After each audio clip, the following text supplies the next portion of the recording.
Okey, bismillahirrahmanirrahim. Assalamualaikum warahmatullahi wabarakatuh. Kembali lagi bersama saya Ustazah Ain dalam subjek Jawi tahun 3.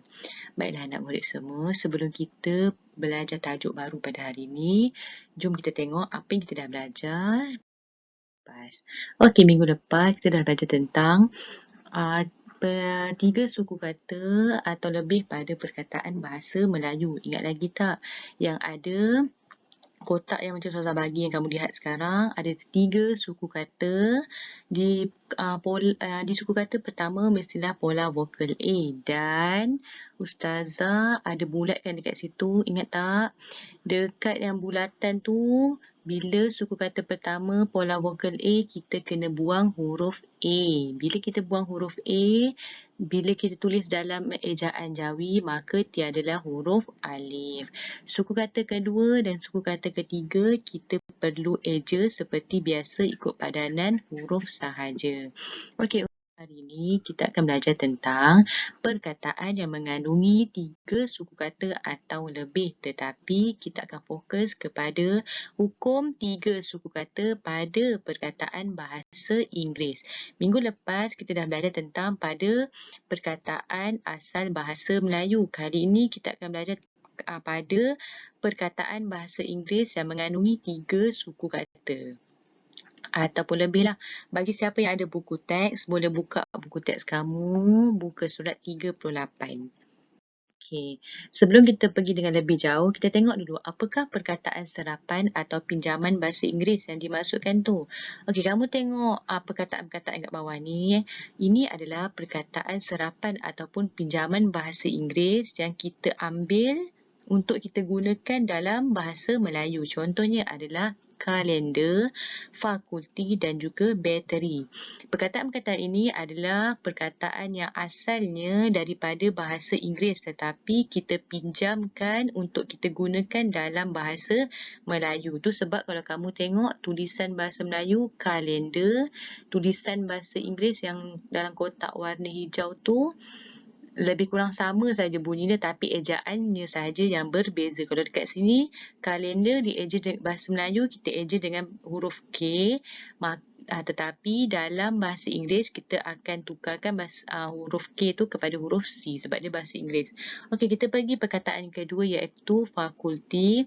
Dalam bahasa Inggeris pun kita panggil faculty juga, tetapi ejaannya sahaja yang berbeza. Perkataan bahasa Inggeris yang ketiga yang kita pinjamkan dalam bahasa Melayu adalah bateri. Pernah tengok tak bateri? Saya yakin semua orang pernah tengok bateri.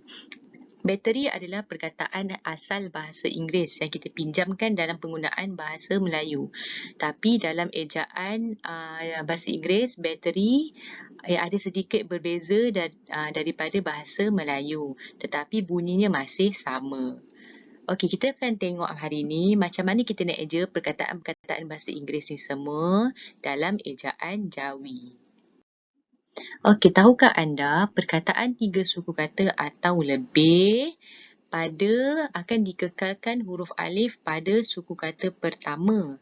Saya ulang sekali lagi, perkataan 3 suku kata atau lebih akan dikekalkan. Maksudnya dikekalkan ni, kita tak buang pun huruf alif tu, kita biar saja pada suku kata pertama apabila perkataan serapan atau pinjaman bahasa Inggeris dan suku kata pertama pola vokal A. Sekejap lagi kita tengok macam mana yang dimaksudkan benda ini. Okey, tengok jadual yang Ustazah bagi ni. Dekat sini ada 1, 2, 3, 4, 5. Ada 5 perkataan yang terdiri daripada perkataan serapan bahasa Inggeris yang kita pinjamkan dalam bahasa Melayu, iaitu perkataan pertama adalah kalender, perkataan kedua adalah galaksi, perkataan ketiga adalah caramel, perkataan keempat adalah kabinet, perkataan kelima adalah parasit. Okey, perkataan-perkataan ini adalah perkataan asal bahasa Inggeris yang kita pinjamkan dalam bahasa Melayu. Bila kita nak eja dalam ejaan Jawi, kamu tengok dekat kita pecahkan dulu perkataan ni ikut suku kata. Suku kata pertama, suku kata kedua dan suku kata ketiga untuk kamu senang faham. Dekat Jawi ni, dekat sini itu adalah ejaan dalam Jawi. Okey, suku kata pertama pola vokal A. Ingat tak tadi kita baca?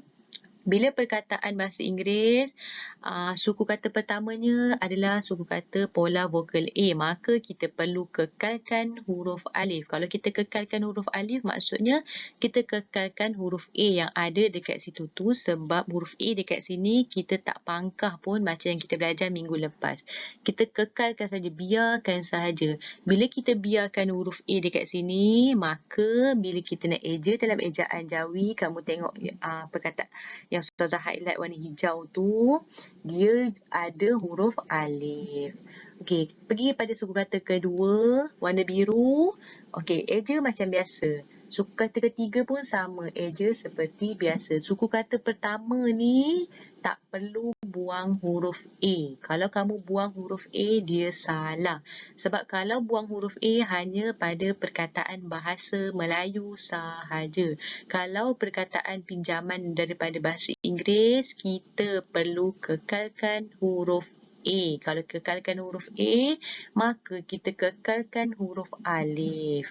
Okey, kamu tengok perkataan yang Ustazah bagi ni, perkataan ketiga, caramel. Tengok warna hijau, kamu tengok ejaan Jawi warna hijau dia. Sama kan? Kita tukarkan sahaja ikut padanan huruf. Suku kata kedua pun sama, ra. Kita tukarkan sahaja warna, tengok warna biru tu, mel.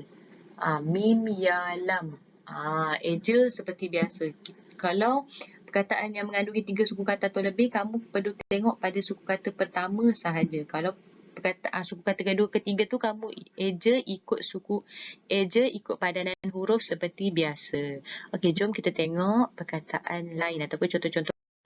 Okey, contoh lain yang dekat sini ada lagi contoh-contoh lain perkataan yang asalnya daripada bahasa Inggeris. Contohnya adalah radiator, variasi. Okey, sebelum tu kalau kamu perasan dekat contoh lain ni Ustazah dah buat dah.